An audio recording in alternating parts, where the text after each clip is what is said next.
Hi, and welcome to AltTabMe.com, the community that Outlasts release dates, Wildstar Podcasts. These are the podcasts where we talk about anything and everything that has to do with Wildstar that we're excited for.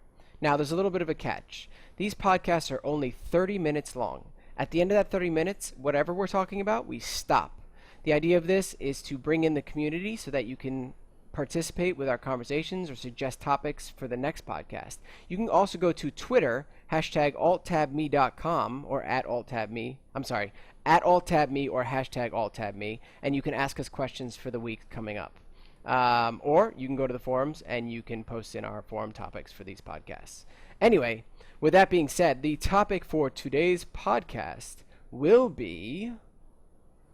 I totally forgot. Personal impressions. Oh, yeah. Well, of course I forgot that one. Our personal impressions of Wildstar so far from what we have seen. I'm totally going to shorten that, by the way. We're going to shorten that topic. Anyway, with that being said, the clock starts now. So, personal impressions about the game. So I wanted to start out with just a little something. Here's what I think. So, obviously, there's a lot of things that we've seen. There's a lot of gameplay videos. There's a lot of demos, there's a lot of patch notes, there's a lot of videos from Carbine, there's tweets, there's vines, there's everything. So here's what I want to say though. Every game that comes out from this moment on, and I'm talking about any game, and it could have been a year ago that I was going to say this, has to stick to a certain standard when it comes to functionality and things that work. So I know that this is about what we've seen, so I just want to kind of preface it with what we're going to talk about, because we're seeing stuff, and we have to keep in mind that certain games have done certain things perfect, and they have increased the quality of MMO genres in general, especially the theme park MMOs, which this is I would consider as a theme park, right? Yeah, definitely. Yeah. Okay. For sure. So the idea here is that, you know, if like just combat has to be fluid, you know, rooting has to be minimum, knockbacks have to be a certain way, visuals have to be at a certain level, sound quality has to be a certain level, attacks can't be piercing to your ears, your camera has to move in a certain way, like things that have just been implemented that are now considered standards in an MMO. Otherwise, what happens is you get all these people that come into this game, and I don't care what developer you are, if you want a AAA title, and I'm talking like, you know, Wildstar to us feels like it could be a AAA title, and you know. Anyway, the idea is that in order to hit that, I really do believe that it's not stealing, but it's just evolving with the MMO generation. And to be able to take those things that have made people's lives better in MMOs is a plus, and to also look back and from what we've seen, and so this goes into like some of the stuff that we've seen Wildstar talking about, is the idea of looking at past games like EverQuest they've talked about, Ultima Online they've talked about, and they've talked about the things that they really loved in those games, but they've also talked about how this wouldn't work today, but we would love to get the feeling of that in our MMO. So I think that's really important going forward. I just wanted to kind of like blanket statement this whole thing with that. It's called improvising on nostalgia. And the other thing we got to make clear is none of this is stuff that's in beta. It's all stuff that's been released to the public through Carbine that's not under the NDA. So this is our impressions on what we've seen without actually being in the game and any of the stuff that's protected still. Right. Agreed. So let's talk about the first thing that we've seen. We have a little bit of a list here, so we'll just kind of like ramble down that because there's some pretty cool stuff. So first impressions in a theme park MMO should immediately be fucking pinpoint laser focused on combat. So what have we seen so far with combat? We've seen terrible things and amazing things. Yeah, that's the category. Oh man, I like, especially fucking warriors. I played like a mained warrior through World of Warcraft. I had a really good warrior in Guild Wars 2. Like I've main tanked. I've done that stuff, and I was just watching some of these videos. I'm just like, the warrior class is terrible. It's just terrible. Oh, ouch. It's like I'm literally like wanting to vomit with how bad this class Well, is. explain why. The combat looked really clunky for them, especially in comparison to what we'd seen from stuff like the Spellslinger and the Esper. Like I'd seen some other stuff that I was like, man, that looks really cool. And then I'd see the war and I'd be like, oh god, what is that? Like I don't know, like why is it so just like So for people that don't know what he's talking about, the speed, I think, from what we've seen in videos of the warrior combat has been the biggest turnoff to us. And maybe it has to do with the person playing it. That's the first thing I'm going to bring up. A lot of the videos you see are actually journalists, not so much hardcore gamers, not people that can pick up games the second they see them and be perfectly proficient in them. Most of the videos are people with their first hands on it. It's not people that have been playing beta all throughout and hours upon hours. These are people that literally learned the controls 5 minutes ago. Of course, general MMO players, they know WASD, space jump, they know general movement. But do they know double jump? Exactly. Do they know quadruple jump? But exactly, like, some of these people may not know, okay, key bindings may be a little off from what they're used to, maybe a little bit different. You'll see keyboard turners and all that other stuff. I mean, you have to take all these videos with a grain of salt.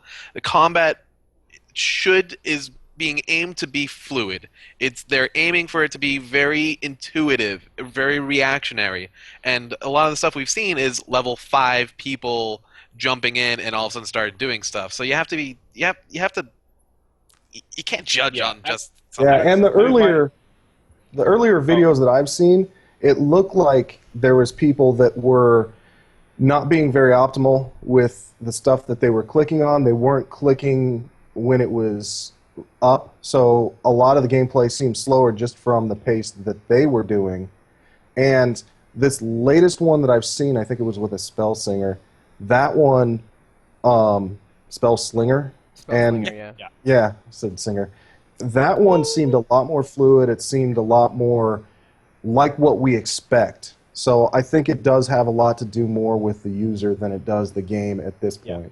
Well, I think there's also I've seen one, like it was part of another clip for, I think it was at E3 or something like that, and I was showing some stuff. They showed some warrior things, and it was actually like a dev playing, and the combat was fluid, like the combat was smooth, the pacing was good, and that gave me that little glimmer of hope of like, oh, okay, maybe that was a tuning issue, maybe it was just people bad at playing the class. Exactly. Maybe it was a combination of everything. So that made me feel a lot better about, like, I will roll a warrior because I like warriors and I like beating things in the face with giant swords. That's just awesome. So having seen now what I've seen from those little clips, I'm like, oh, okay. Oh, I feel much better about this now. So I think that the thing that really gave me the feel, because I was in that same boat when I saw the warrior footage. I was like, oh my god, is my grandma playing this? Like, what's going on? And I was watching the global cooldown because there's just like this little animation, and I was like, holy shit, is that really like making the combat that slow? Oh my god, like what's going on? I don't understand. This is supposed to be more action combat MMO than it is tab targeting, and I'm just like this is slower than LOL, dude. Like, what the fuck? But again, most of those videos also only had 3 skills out of now confirmed 8 or 9. I think they bumped it up to 9 in the last patch notes. Is it 8? Ah, crap. So they bumped it up to 8. It's one thing when you have 3 skills and you're just spamming those 3 skills. Right. When you have 8 and multiple different cooldowns and multiple different. Well, so this is exactly what I wanted to say, is that when I watched the Esper footage, I don't remember when the video was released. Maybe, but it was a developer playing the Esper. It was rezzed. God mode. I don't remember. Oh. I really don't remember. But all I remember is they were in the wintry area, and they were playing the Esper, and that's when, as he's explaining what's going on and what he's hitting, you start to understand the complexity of how many different things are actually going on with one key press. So, like, the Esper is building FP focus points or combo points. Focus points, is that focus points? Yeah. I think it is. Yeah. Okay, so they're building focus points, which is then being used for finishers, totally reminds me of a rogue, by the way, which was so weird because it's a caster, and I was like, what? And then on top of that, they have the global cooldowns, but then they have other attacks that also build those points, and then they have stuns or I don't know. There was so much going on that, like, you're looking at it, you're going, well, now I can kind of understand why someone jumping into this might be a little bit slow. Like, the combat really reminds me, and I'm just so excited about this. It really reminds me of Age of Conan's combat without the, without the cheating, Nintendo things. Here we got an A, B, C, D, up, down, left, right. It's more of a paced version of action combat where it's like hit once, strafe, hit again, strafe, hit last time, finisher, jump back, use this, now build up those points again, and it's like, oh, and then heal or something. You know what I mean? Like, and that's really cool. I think the combat looks very engaging, which is very neat. And I think a lot of what you're saying too is, it may look a little slow from our perspective, but once you get in there and you got to deal with telegraphs, and you got to deal with dodges, and you got to deal with moving, and you got to deal with do I have to do the right spacing and double jump and all that stuff, I think it's going to feel a lot more busy than it looks from just a piece of video. I think honestly, if it is paced out at that slow level, no one in their right mind is going to not give feedback on that. I think anybody that's in closed beta is going to go, this is too slow, you need to fix it now. I think maybe the other thing is that potentially there's a learning curve. So I mean, you start off in the low level zones, and they've said that there's going to be the low levels, like the starting zone is instanced, so there's only like 10 or 15 of you in a starting zone at any given, like a maximum at any given time, which is really cool because it means you're not competing for resources and stuff. But it also means they can control the combat environments a lot better, so that you can really get your head around, oh, okay, this attack can hit 2 people and it does X, Y, Z, and then this attack will stun guys, and this attack will knock someone back, and this attack will leap me forwards towards the enemy, and all that sort of thing. So I think it gives you that opportunity to really develop the skills that you're going to need, that you're going to be using for the rest of the game. Because, I mean, I think the reason why we're harping on the combat is because in an MMO, probably about 80% of what you do is killing 9%. things. Well, I just want to kind of hit one more note on this. We've seen a lot of damage dealing, but we haven't seen almost anything on healing. And I'm a little sad panda on that one. I want to start seeing some, they're basing this on a Trinity. I really want to start seeing some group play. We've seen so much one-on-one stuff, but we haven't seen much group play. Like, even the dungeons that we've been shown a God mode single-person developer. We haven't been shown a 5-person team actually running anything. So I want to see that. I want to start seeing some group content. I think we will. I know that one of the latest dev speaks, they said that's been a big thing that's been brought up to them, and they're working on getting some video out with at least a couple people either questing or maybe even dungeon or something. So they've said that you'll be seeing more of that coming up. Watch it come out like tomorrow. So now I look like an asshole for bringing it up. Yeah, I want to see the Trinity like in effect. That's what I want to see. Yeah, I'd like to see how it works, because it's like, what is it? DPSers also can be tanks, and then DPSers. Everybody can be two things. No, every class can be 2 things. It's either DPS and tank or DPS and heals. And so we're hoping, we only know 4 classes at the moment, and it's 2 and 2, and we're hoping the last 2 will be a split. So we're looking at 3 and 3. So we're looking at 6 classes that can be DPS, 3 classes that can be healers, and 3 classes that can be tanks. Overall. Yes. And possibly a hybrid of that, where you could take some healing spells while you're DPS. Or you can throw be in some 70-30, you know. Yeah, you can be 70-30. Maybe it'll be a DPS with some off heals. Like, this goes a lot into more PvP stuff, I think, because when you can really average out and specialize, and, you know, I think PvE, people will really be 100% focus on their duty, and maybe you'll have one guy have like a split or something like that. But Maybe PvP, I could you'll see it. some DPS having some pocket heals for themselves to Yeah. keep survivability. Yeah, but I don't think they'll be focusing that many points into it and their gear and all that other stuff. Well, I really like how the slot bar is. You said 8. Yeah, it's 8 now. So you have and they 8, said that that's probably as high as it's going to go. So you have 8 skills. So there's going to be a lot of min-max customization to make your build, reflect A, your party, or B, your type of gameplay. And I think did they mention that it was going to be 40 or something skills for each person that you can choose from for that 8 slot bar?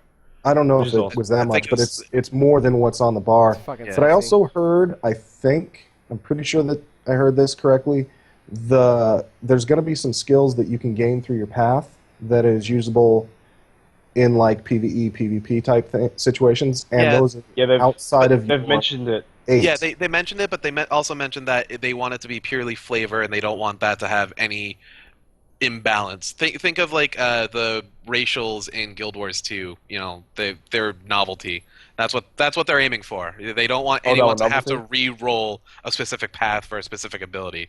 So hopefully they'll keep that balance in where everyone gets something cool and it's not so nichey that only one person can have it. I'm going to rename this to the Combat Podcast. I know. Yeah, jeez. We could go on for this. Let's move on to. Well, I mean, because what else is there to say? Without trying it, it's really hard to go any further. We've talked about the bars, we've talked about the way that we've seen the combat flow, and what we hope to see when we get our hands on it. And I've talked at length. Oh, no, go ahead. No, I was just gonna. Sorry. I wanted to bring up sort of there's 2 points here, but it's sort of a combined point. Is Carbine's sort of involvement and transparency with the community, and their willingness to release the beta patch notes to the public. Because because the releasing the beta patch notes is part of that transparency, but I think their willingness, their willingness to talk about stuff, and their willingness to bring up those features, I think is really important. And having the patch notes to read, because I'm a bit of a theory crafter, so I like to read patch notes and be like, "Oh my god, Is that how you theory craft? No wonder none of your shit ever works. Yeah, go look at all of his Guild Wars 2 theory crafts and how much they sucked. They were great, actually. Shut the hell up. I beat him every time on all his theory crafts. Oh my god! Wow. Okay, competition. So what have we seen so far about the different environments? Well, we've seen spacey stuff, we've seen sand stuff, forest stuff, winter stuff. How do you feel like it fits in the into the world? Do you feel like so far what we've seen is good for what is Wildstar? It keeps things different. I don't want to live in a sand world 100% of the time. I mean, keeps things fresh. I agree. I like what they're doing, and they've also shown that within like one land they'll have different sections so that it's not feeling like you're killing the same 10 orcs throughout 15 levels. Or Rowdousers, is that the goat thing that everybody's Rowdowser freaking out about and loves and wants pets? Good old Naku. Yeah. They do love it. I'm liking it. I'm also liking that they're making it part of the actual gameplay by with the paths, especially with Explorer, but with Settler 2, where you can kind of change the environment by adding things, buildings and fires and bike stations and stuff like that. So I think they're making it more of an active thing than just this is the area you go to kill these things. So I'm happy with it. Yeah, it looks like the environment's going to be very interactable. You know, a lot of stuff for you to do whilst in that environment that doesn't necessarily be like, go kill 20 of these. You can... Theme park! Woo! Market Grayzel inflatable arm, people! Roller coaster theme park. The dungeons we've seen so far, you're right. We haven't seen too much about the dungeons because mostly it's run through and God moded. But from what you can see while they're running through it, it does look like there's the generic... kill trash, get to boss, kill trash, get to boss. But I'm hoping that like there's some dynamics in those trash mobs that make it interesting. Yeah, so far we haven't seen much from the trash mobs. Almost everything's been auto shot. But when you see some of the boss mechanics, though, like we saw one during the Res conference. I'm just gonna keep harping on that one because it was awesome gameplay. There was a big like skeletal dragon on the ground, and he's crawling around and he's calling down lightning, and he had a giant red circle. Like picture my face, it's the dragon, and this whole area around it is like a red circle that you can't be in, but around one person is a little non-red circle, and everyone has to go in that. But on the person itself, like little pinpointed, there's a lightning bolt coming down, so you have to run in it. You have to like kite yourself and everyone else within a circle, but you can't be directly in the middle of the circle, or else everyone else will get zapped and it moves around and then aren't they using like the double jump feature so that if you double jump you can one of them. Yeah, they're showing that. Yeah, one of the mechanics was one person was auto targeting. He's gonna get hit no matter what, but if you time your double jump correctly, the circle goes from there to there and only hits that person, so it reduces AoE damage to everyone else. So it's like, oh, they're adding. That was one of the big things we were always skeptical about. Okay, we see the ground targeting everything. Okay, it's pretty linear, but when you start adding all these different mechanics to it to bring it that next step, we're gonna see a lot of these little intricate things that I never thought about. That double jump being used to mitigate damage. What other game has that? Yeah, I feel like it's gonna be more than just don't stand in the fire. Yeah, I feel like there's gonna be a lot of learning curve with this game because of the action combat. I feel like people, while they're like, "Oh, Terra, yeah, woo," or like, "Oh, the Secret World," I don't even know how that's a game still, but the idea that there has been action combat out there, I think people are like, "Oh, I totally understand action combat." But I feel like the majority of people, sorry everyone that's been playing booby games, I'm sorry, but it's like action combat is new. Unless you are a hardcore Age of Conan, or unless you are hardcore Terra, or if you were stupid enough to buy the Secret World, then you're not going to really understand. I didn't buy it. Don't point at me. I thought you did. No. No. Then the police will come for no. But then the idea is It's not a podcast if we don't hear sirens coming it's from true. Tristan. New York! Oh man, they're coming at me. Sorry. So we'll continue talking You're in through trouble it. now. We still got 30 minutes. No, we're good. We're good. Yes. No, but so the idea is that like I think that there's going to be a learning curve, and I think people are going to have to get used to it. Like the idea that, and I feel like Carbine's going to have to implement some very good tutorial intros to the game. Which we haven't seen yet, because obviously that stuff comes a little bit later. We saw it with Guild Wars 2 with their betas. It was like you didn't see a tutorial until launch. You know what I mean? So I think that they're going to have to make some solid tutorials to teach people, hey, it's okay to not tab, and it's okay to run around and strafe. And as he said, and as I've told you guys, it's not a cigarette game. It's not a smoker's game, because you can't have your cigarette and mouse it. You know what I mean? So it's very interesting that way. Along with dungeons, they've also said that there's different strategies for like playing. Like once a dungeon or a raid starts to get beat, they're going to give rewards for the team that beats it the fastest that week. And it's not like fastest as in we killed it in one day. It's fastest not fastest as in who is the world first. It's timed. It's whoever gets done in the least amount of minutes for that week gets rewards. They've also said that they're going to change around some of the mechanics each week. Yeah. Where you might be fighting different types of mobs as ads or something like that. So.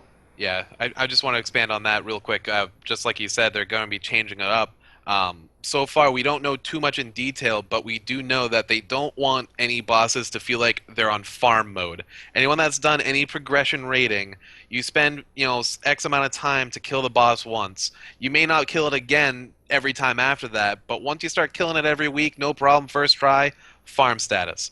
This mechanic is starting to bring in, hey, that boss that you killed last week, guess what? It's a little bit different this week. You're going to have to actually react. You're going to have to learn. You're going to actually have to adjust. They don't want you to just find a video on YouTube. This is how you kill this boss. You put tank here, DPS here, healers there, rotate at 30%. They don't want that. They want things to be action, reaction, intuitive. You learn, build. They don't want the game to feel stale just after a month. I just hope they don't go too far with it because I hated it in some of the stuff that I've seen before. When they switch it up. As long as there's teamwork, I think we're fine. Yeah. That's what Guild Wars 2 lacked. Yeah. The most exciting part, or the two most exciting parts, are the fact that it feels like that there will be this need to really learn how the end game content will work based off how the rest of the game works. They will teach you how end game will mess you up by you playing the rest of the game. Yeah, they definitely need to. They are focusing on their elder game, not necessarily end game. Their elder game. So they are definitely showing with a level 30 dungeon all these different mechanics. The concept I was explaining before, level 30, and a game goes to 50. So we're hopefully going to see building upon those very unique mechanics, build upon, and then enhanced for rating and. They have some form of heroic dungeons. I forget the exact terminology for it, but they're going to have a second form of each dungeon for cap level and all that other stuff, so that it's enhanced. It's going to be harder. It's going to be hard. Yeah, I want to kind of jump to something now because we have about 5 minutes left, but I wanted to jump to the patch notes that we've read so far, some of the interesting points on those patch notes. So just, we'll touch on them briefly. Like I said, if you need some more to talk about it, come on over to AltTabMe.com and we'll be happy to, or tweet us. But one of the cool things that I saw was we talked about housing and we talked about neighborhoods. Well, it looks like they're already going in that direction because they've already added the neighboring feature, where you can add someone as your neighbor and they can always come to your house. You can add them as a roommate and then they can help decorate your house. So now you've got someone that can help, bam, there's your business of crafting without needing a crafting profession. There are going to be interior decorators in this game. There are, and it's going to be amazing. I'm going to be paying someone. I'm not dealing with that shit. And they also said that almost every crafting discipline will have something that goes towards crafting stuff for housing. And they said, which we had mentioned that on our wish list, I believe, they said that they were going to be adding very, very rare things, like one-of-a-kind items, like Ultima Online had with the bugs, where, you could pick something up off the ground that you couldn't, and then that became $1 million object. Awesome! And you can do it through crafting, finding it randomly in the world, or bosses. Awesome. That is so fucking sweet. Thank you so much for that. That is, like, the coolest thing. That's how I make my money. Yeah. Well, and then there's another one that was really cool. I thought was really neat. It's just a small edition, such a small edition, but such a cool little tweak and a polish, which at this stage is great. They're adding it so that when you walk to an NPC, I don't know if anybody played Guild Wars where you could hear citizens, but there was this one NPC that every time you fucking walk by it just yelled citizens at you. They're making it so that when you walk by an NPC, it's going to have a plethora of different things to say, and it's going to know what you've already heard, and so it's not going to continue repeating the same shit over and over to you. Oh my god, welcome to immersive worlds. Thank you. It'll repeat a bit because you can't just have that ad Of infinitum course. some list of things to say. But if you see that NPC 4 times in the same play session, you'll probably hear 4 different things. But it's like clicking on the orc in Warcraft and like enjoying each Something one. to do. Yeah, because the more you click, the more you got. So I'm gonna be That running was, back and that was forth. a great orc impersonation. Yeah, but it'll know what you've heard before, and it will cycle to ones that haven't been heard in a while. So yes. It's very, and you know what? It's one of those little things that why hasn't anybody thought of that before? No, and it's great. And I'm glad they did think of it. I'd like to bring up Rivals. Ah, yes. That shit's awesome. Rivals from both factions. You can add someone to your list who's a rival from the enemy faction, know when they're online, and go find them and kill them in the face. Well, because now you don't need an add-on for it. I used to use an add-on for it. Yeah. That's gonna cause some issues, though. I can already see it now. Someone's gonna specifically, no matter what happens, every time you see that person on, you're gonna go kill them. Good. I kind of want to be that person. Yeah. Someone. That's gonna be me. To kill back, they'll come track you know me what? down Do that. to kill them. Yeah, so then they can make you a rival too. I know. Yeah. I know. I like the same faction rival stuff because in WoW, when I was doing all my economy stuff, My friends list had no friends on it. It had only other people that competed with Forever me on the auction. alone. That way, yeah. Well, besides the fact that I couldn't make any friends, so I needed something to do with my friends list. How the fuck are you in our community again? That's right.